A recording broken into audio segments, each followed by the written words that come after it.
favor and checked through some stuff, and you know, I'm finding just, you know, little things. It's amazing what makes it and what doesn't. Yeah. And the thing is, what makes it and what didn't. Your mom's house, thankfully, it was saved because after you went and dropped her down In Venice, in Venice, and then we made it back into the house, and I brought two of my friends, Nima and Germana, with me, and we put out all the spot fires just around, and 2 houses were burning next to me. 2 houses stayed. The house across the street stayed. You know, Patty's house stayed. I mean, it's really bizarre. Somebody said it's kind of like whack-a-mole. Like, what houses stayed? I mean, the lower stuff, the lower Marquez, really got flattened. You know, but up Lockman, there's still a few houses that are still standing. You said you were first starting to use buckets, and then you moved up to like sprinklers. Yeah, we just started using our hands. We were using coolers and using buckets and using our hands and doing anything. We weren't as prepared as we should have been. But then we started getting, you know, pumps up. Some people donated some stuff to us that we got through the lines, and then we've been fighting it with just. With whatever I can. And that's what we do as Palisadians. I know. And you said you were feeling so strong about saving your whoever, in any way. My dad did it, the fire of, you know, in the 80s. My dad fought it, and so I was like, I don't know. I just that's. And what keeps you coming back? You love this community. This is it's not I love it. It's I am this. I mean, this is my home. I know the streets like the back of my hand. I mean, this is what's home. I mean, I lived all over, everywhere, but this is where my mom still lives. My mom's not going to leave, and you know, and the fire's not going to take her, and we're going to keep the house. And you told me you haven't slept since the first day, and it's getting you so emotional. It gets me a little kooky, not sleeping, but you know, we just got to keep fighting. And there's still spot fires. There's still all this stuff still smoldering. There's still things coming up. I mean, so, you know, and we're all doing what we can. I know the fire department, they're amazing. There was stuff in the Highlands last night that was going up. Those guys are killing it. And there's just not enough people. There's fires everywhere. And the crazy part is you even actually saw some looters around your neighborhood. I did. Tell me about that. I mean, you know, had to fight them off, literally. I mean, they were saying the right stuff, doing the right things, making the right moves, and then we start. They're like, "Yeah, put out the things," and then the cops roll up. "Oh, just call some people in," and then we start putting the stuff out, and then they got a couple things, and they did. Yeah. How frustrating is that? It's just like sick. It's twisted to me. All these people, we lost everything. My friends, they lost, and then they're trying to come up. It's like, it's heartbreaking. It's like, just let people like have their moment and try to like get through the times and get through this, and not like, just please let us live. You know, let us get through this. Please stay away. You know. A desperate call from, you know, residents like Chris Clinton here and his buddies who are just literally taking it into their own hands to not only save their properties, you know, putting out spot fires, look after their friends' homes even though it's been decimated, fighting off looters. I mean, these are people who love their community. They're hurting right now, but they are the community, like you said. And so hopefully that love spreads instead of all of this hate and crime that people are bringing into this neighborhood, not just this one, but all over Southern California right now. I'll send it back to you. It is wonderful to see neighbors helping neighbors, that is for sure. Well, in Altadena, businesses near Lake Avenue burned to ash, and a local hardware store serving the community for more than a century is among the rubble. Our Joy Benedict reports the owner is already beginning to consider how to rebuild and serve neighbors doing the same. There's just so much heartbreak out here in Altadena, especially when we're dealing with the businesses in the business district near Lake Avenue. And that's where we are right now, as this was once a very popular hardware store here in this community. And as you can see, it is no more. We were here a couple of days ago when it was burning. And I'm joined now by the hardware owner. Jimmy, I can't even believe how you're feeling right now. How long have you owned this hardware store? We've been here, well, we've owned the store since 2010. The store's been here a lot longer than that, though. Do you know how long this store has been such a staple in the community? Forever. I mean, it's been 100 years, at least. I mean, when you closed up on Tuesday, did you imagine that would be the last time? No, no idea. No idea. I mean, we saw the fire. We actually helped my parents evacuate because they were closest to the canyon. We never thought it would get anywhere close to the store. And when did you realize it did? It was probably about 8:30 in the morning. Next to us is the bike store. He was actually the owner of that store, Steve Salinas, was with me on my neighbor's roof helping us keep her house from catching on fire. And then my dad actually was able to come by here and he said the store was on fire. It was gone. I mean, just looking around today as we're walking through and I see the shelves that used to hold something, but I'm not sure what they are. I mean, what do you even think or imagine when you look at all of this? It's just disgust. I mean, we're just heartbroken. You know, so much work, you know, and all my employees, you know, they all love this store. They were a big part of why this store was so great. And, you know, I had to tell them yesterday that there's no store. But how many employees do you have? I think we have about 15, but we are going to rebuild. We're already in the process of trying to build a temporary store out front.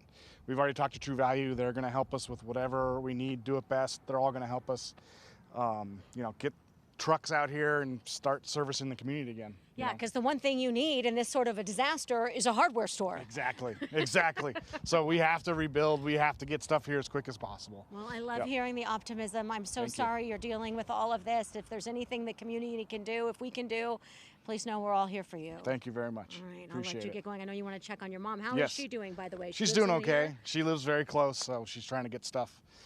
They're over by the beach, so they're trying to get some of their essentials. Yeah, is her house okay? Her house is fine. Well, then that is the best news that we can very have. much. Okay. Thank you so much. I appreciate your help. One of so many businesses that are going to have to make that decision to rebuild or to possibly not do so, and it is certainly good to hear that this one is choosing to rebuild just as quickly as possible. We'll send it back to you guys. All right. Thank you, Joy. Well, KCAL News reporter Luz Delia Caballero is in the Palisades, where the scope of the destruction is still hard to grasp. So many homes have been lost. And as people evacuated Tuesday, many left behind their cars. Well, now people are coming back trying to get them. It is another day where we continue to see the vast devastation that the Palisades fire has wreaked in this area. I mean, we are talking about total losses, homes, cars, anything, you name it, homes reduced to rubble and ashes. This is an entire community that has been wiped. On both sides of the street, you see there home after home after home burned to the ground, and firefighters at this time are just focusing their efforts on continuing to put out hot spots. We saw them earlier rushing to the home while the hot spot was small. It quickly grew. All it needs is the perfect storm. Wind picks up, embers blow, and then they'll go to the next structure. While there aren't many structures left behind in this area, they are just trying to reduce the impact of this fire that continues to burn. As we were coming up Sunset Boulevard off of Palisades Drive, we saw the street where dozens of people were forced to leave their cars as they were fleeing this fire on Tuesday. Of course, you've all seen that video where a bulldozer comes in and clears that way for first responders, for engines to come up to this community and communities alike here in Pacific Palisades to battle those flames. Now that we got a good look at that road, we noticed that the cars that were close to the hillside that was charred, they ended up burning, most of them. The ones that were across the way, that were pushed against the other hillside, those were seemingly okay, not burned, though sustained, most of them, significant damage because of the bulldozer. So just another reminder, firefighters continue telling us that air quality is not good. So if you don't need to be outside, stay home, stay away from evacuation areas until they work to make those areas safe enough for you to come back. They just want people to stay out of the way so they can fight this firefight and get some sort of stable containment on the Palisades fire. As for those who are watching, they also want us to let you know that if you are curious to see what neighborhoods look like and you think that it's a good idea to put your drone up, it's not. If your drone is up, their aircraft can't fly to battle those fires as well. So just another friendly reminder from our fire officials that we, of course, gladly echo. Reporting from Pacific Palisades, Delia Caballero, KCAL News. All right, Lucille, thank you. You know, people are coming back to their neighborhoods in Altadena to find nothing left of their homes or their community. KCAL News reporter Amanda Storantino spoke with a longtime resident who lost his pet birds, his church, his grocery store, in addition to his home. Now at the end of the week on this Friday, Altadena is a very different type of place. It is quiet, it is heavy, and it is somber as people come home to find their properties looking like this, just completely gone.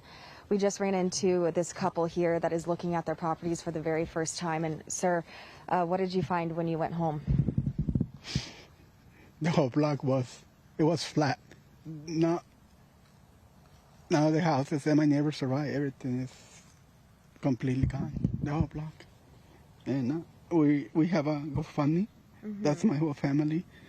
Me, my kids. Too? Yeah, and my mother-in-law is 80. We had to put her away out of the smog. She's in Monrovia. That's my family. Is support for The Trejo family. The Trejo family. Please donate for my family and my friends and my community. We want to rebuild, and we're not selling, we're staying. You're going to stay here. You love Altadena. Yeah, I do. It's a beautiful, we call it beautiful Altadena. It's gorgeous. Have you told your kids yet? We came yesterday. My little guy, Jeremy, he was crying when he saw that the little birds didn't survive. Our pets didn't survive. He was just devastating. He cried for hours. All my kids, his toys. We have no clothing. We went to Target and buy something so we can wear for at least for a week. And so I can't imagine what you are all going through. Looking at your community like this, what is going on in your head about what happened this week? I don't know. I have no words. I did try to save my house, but the fire department, they pulled me over because I live in an alley with 4 houses. It was the only way out, and when I left at 6 a.m., everything around me was on fire, and I drove my car through fire, and my house was still standing. 2 hours later, my house burned, and then later it was already gone, and that's it. And see my community where I used to buy my groceries, everything is gone. My church is gone, everything. My friends lost everything. My cousin, they lost everything. And this is a complete tragedy, and it's families like the Trejo family. These are the stories that we're going to be hearing for the next couple of weeks, months, years, as this community just tries to rebuild. Thank you for sharing with us, and we hope that you can get the support that you need.